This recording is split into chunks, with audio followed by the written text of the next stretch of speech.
Good morning 12 students. जो मैंने lesson करवाना शुरू किया था वो हमारी भूगोल के पार्ट 2 का, ज्योग्राफी का पार्ट 2 का फर्स्ट लेसन था, जिसका नाम है जनसंख्या वितरण, गंतव्य, वृद्धि और संगठन। उसके कल मैंने कुछ पॉइंट पढ़ाए थे। आज मैं आगे लेसन के कुछ क्वेश्चन समझा रही हूँ। भारत के अत्यंत उष्ण, शुष्क तथा अत्यंत शीत एवं आर्द्र प्रदेशों की जनसंख्या घनत्व निम्न है। इनके ऊपर हमने कथन देने हैं। तो क्या है, इस कथन के दृष्टिकोण से जनसंख्या के वितरण में जलवायु की भूमिका को स्पष्ट कीजिए। तापमान तथा वर्षा जनसंख्या के घनत्व के प्रभाव पर स्पष्ट प्रभाव डालते हैं। कौन सी चीज़ें प्रभाव डालती हैं? एक तापमान, दूसरा वर्षा जनसंख्या के घनत्व पर स्पष्ट प्रभाव डालते हैं। अत्यंत उष्ण तथा शुष्क प्रदेशों में, जहाँ पर बहुत ज़्यादा गर्मी है और वहाँ बारिश कम होती है, उन प्रदेशों में जनसंख्या घनत्व निम्न है, कम है। निम्न का अर्थ है कम है। जैसे राजस्थान में मरुस्थल के कारण जनसंख्या घनत्व 165 व्यक्ति प्रति वर्ग किलोमीटर है। राजस्थान में कितना है? 165 व्यक्ति प्रति वर्ग किलोमीटर, यानी 1 वर्ग किलोमीटर में 165 व्यक्ति हैं।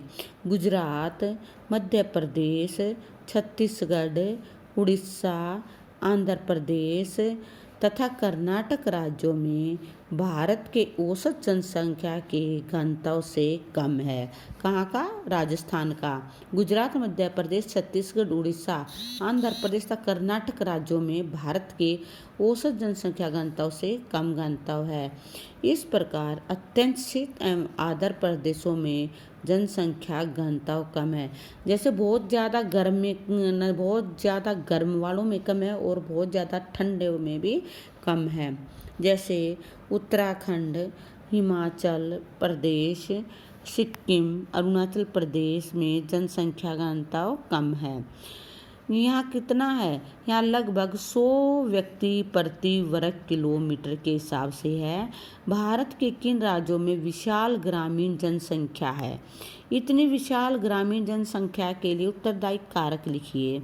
भारत एक गांव का देश है, जहाँ पर 58,781 गांव हैं। 58,781 गांव हैं। औसत ग्रामीण जनसंख्या 68.8% है। गाँव में कितनी जनसंख्या रहती है? 68.8%। उत्तरी भारत में हिमाचल प्रदेश, अरुणाचल प्रदेश, उड़ीसा, बिहार, उत्तर प्रदेश, यहाँ पर 80% से अधिक है। सबसे ज़्यादा जो जनसंख्या है वो हिमाचल प्रदेश, अरुणाचल प्रदेश, उड़ीसा, बिहार, उत्तर प्रदेश, यहाँ 80% से अधिक है। जनसंख्या में ग्रामीण जनसंख्या का अत्यधिक प्रतिशत का कारण है इन राज्यों के लोगों का मुख्य क्रियाकलाप कृषि है। भारत के कुछ राज्यों में अन्य राज्यों की अपेक्षा श्रम सहभागिता ऊंची क्यों है? भारत में हिमाचल प्रदेश, नागालैंड जैसे राज्यों में कृषकों की संख्या ज़्यादा है। कृषक होते हैं जमींदार, खेती बाड़ी करने वाले किसान। हिमाचल में पर नागालैंड जैसे राज्यों में इनकी संख्या ज़्यादा है। परिणाम स्वरूप द्वितीय और तृतीयक सेक्टर में सहभागिता बढ़ी है। पहला सेक्टर जो होता है वो कृषि बाड़ी से संबंधित होता है, कृषि आती है। दूसरे में जो कृषि से निर्मित चीज़ें वो आती हैं, और तीसरे में उन दोनों के बीच में जो भूमिका निभाता है। तो यहाँ पर द्वितीय और तृतीय सेक्टर की सहभागिता बढ़ी है। श्रमिक खेत आधारित रोजगार पर निर्भर हैं। श्रमिक जो खेतों में रोजगार उस पर निर्भर है, परंतु अब गैर खेत आधारित रोजगारों का भी निरंतर बढ़ रही है। कृषि सेक्टर में भारतीय श्रमिकों का सर्वाधिक अंश संलग्न है। यानी भारत का जो कृषि का सेक्टर है, जो खेती बाड़ी है, उसमें अधिकांश सेक्टर क्यों लगा हुआ है? भारत की जनसंख्या का व्यावसायिक संगठन दर्शाता है कि जो भारत की प्राथमिकता है, जो प्राथमिक कार्य है भारत का, वो कृषि है।